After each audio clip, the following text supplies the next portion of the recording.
Should independence at this stage be, aligning with the different political shades of opinion other than what they were elected for? Of course, it's wrong if you are to look at it in the strict sense of multipartyism, and I would like to pick my views from merge a bit what Yvonne and Honorable Senator have said. If you look at our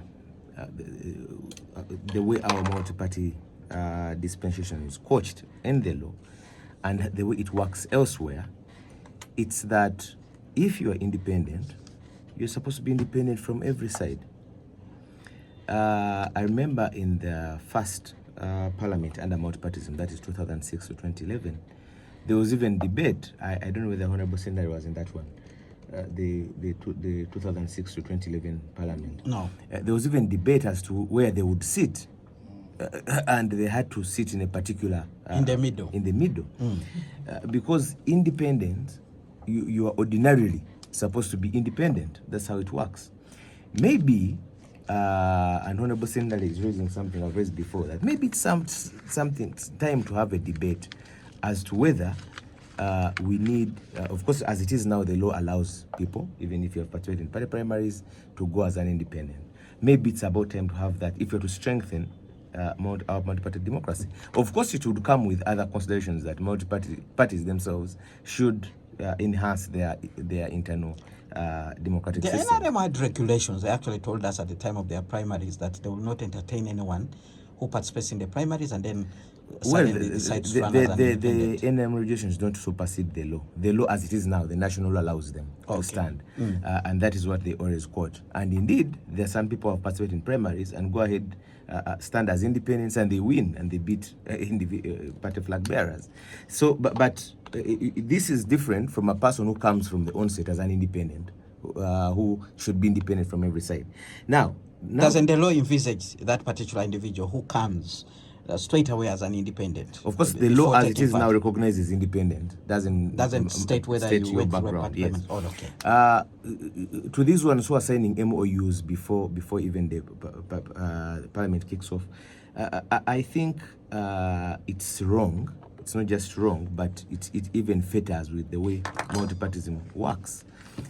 I'm just it's the system as it is now envisages that if you go to seek the mandate of the people in a particular constituency and you claim to be independent, they vote you on the basis of how you present yourself. They vote you as an independent.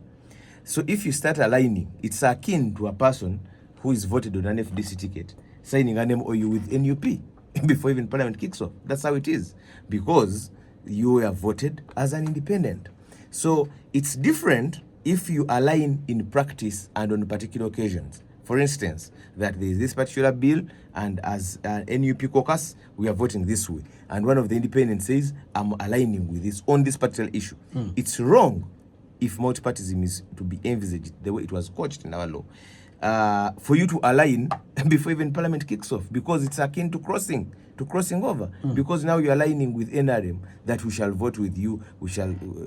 So these colleagues who are doing it, it can only be for purposes of patronage, like Yvonne said, for purposes of maybe cashing the appointments authorities' eye. It's not and I don't want to agree with Honorable Mulongo that they're thinking about their constituencies and they want to.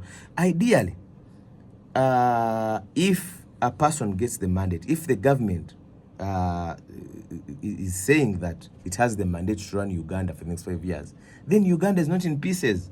Uganda is not in the pieces divided for FDC or for NRM or for NUP.